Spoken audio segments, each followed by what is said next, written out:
Hey folks, this is Mr. McKinnon. I'm here making this video to help you out with your homework if you've been struggling on the Masters of Our Own Domain worksheet. I'm only going to work through one or two examples from each set. This is generally a rather straightforward handout, a very straightforward review of Algebra 2, and really just basic logic in terms of piecing together the notation and what it means. We're just learning the language here.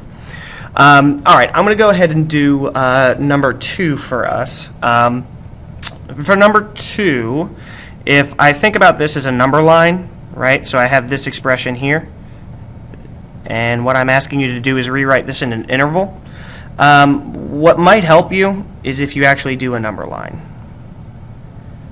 Right, so let's say this right here would be, obviously the points we're looking at here are going from 0 to 5, so there's the only real bits I need. And obviously you don't have to do this with every problem. This is just something to kind of, a way to think about it, okay, so that you kind of get the idea of what we're going for here. So I'm saying it's between 0 and 5, and what I would say here is x is bigger than or equal to 0. So I know at 0, I'm going to have a solid colored in point here, right, and it says x is less than 5, not including 5. So I would draw a little open dot here at 5. Now, x is going to be between 0 and 5. Okay, so I know that it's going to look something like this. Okay, this interval. Alright, so in interval notation, obviously I'm including 0, right? So I know that I would use the bracket, 0. And I know that I'm going to go up to 5, but not actually get to 5. I'm going to get wicked close to 5. I'm going to get infinitely close to it, but not actually be there. So that would be the 5 with the parenthesis notation. Now, since I'm talking about the set x here, what I would say is x belongs to this set here that we already wrote, down from 0 to 5. Okay? And the way that I would say this is, for verbal, here we said all real numbers less than 3. So I need something that would be similar to that. I would say all real numbers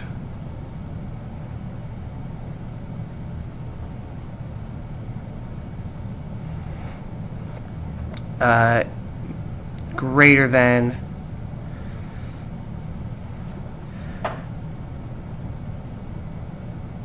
or equal to 0 and less than 5. Sorry, I'm exploding here onto the next bit. Alright, now I was thinking maybe another way we could do this, and probably a more sleek way to do this. I would say all positive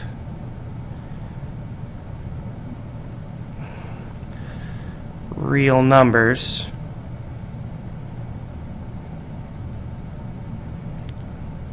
less than 5,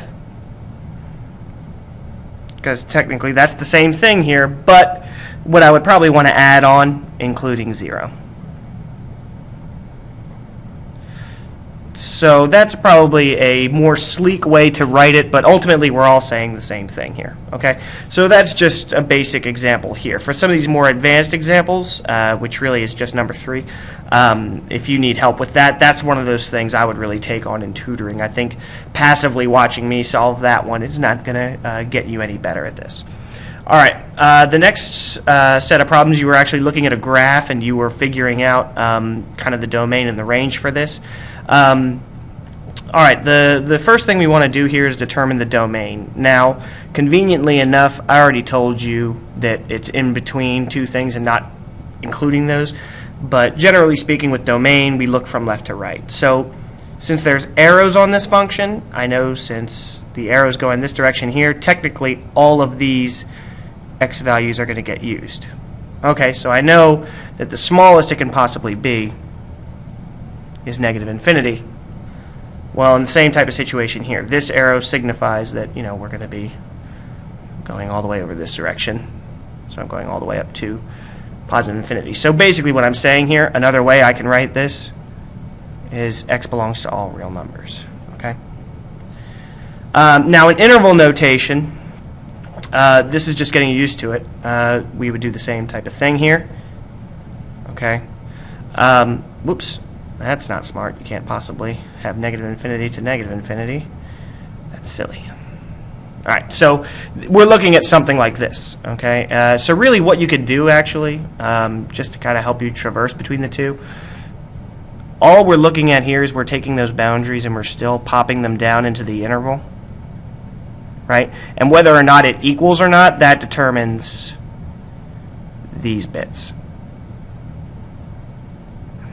Okay?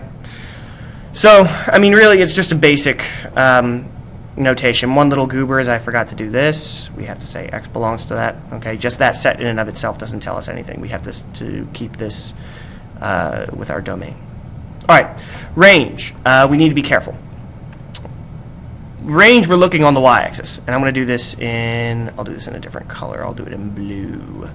Range, we're looking along the y-axis, so we need to see how far down the y-axis this function goes. Well, it looks like this right here is actually the lowest point in the function. It looks like it goes all the way down to -3.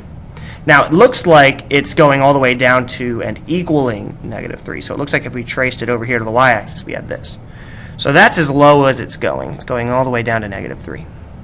But if I were to try and look for the highest point of the function, I come back to these bad boys. I come back to these arrows, which signifies I'm pretty much using y values. So like for this one here, I could trace it all the way over to this part of the function.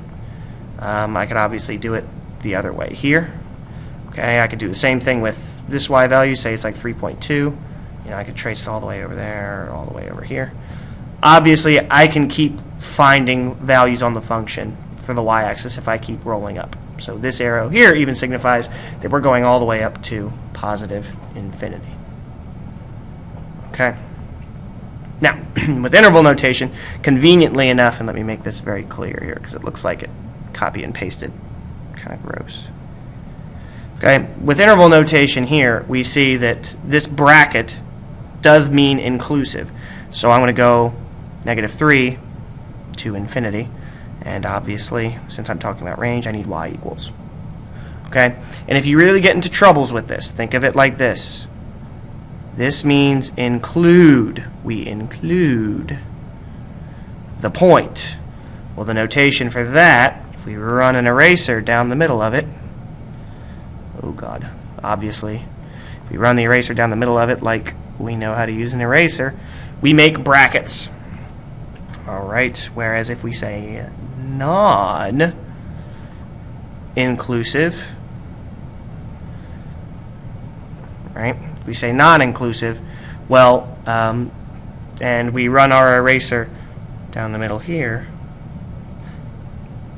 let me just make this nice and clear, then we're looking at parentheses. Okay, so we're looking at a parenthesis if it uses that point as a benchmark, and we're looking at a bracket if it actually hits that point. Okay. Generally speaking, this is all Algebra 2 review, so you should be able to do all of this, but in case you needed this example, I think you now have sufficient machinery to complete the rest of the assignment. All right, good luck.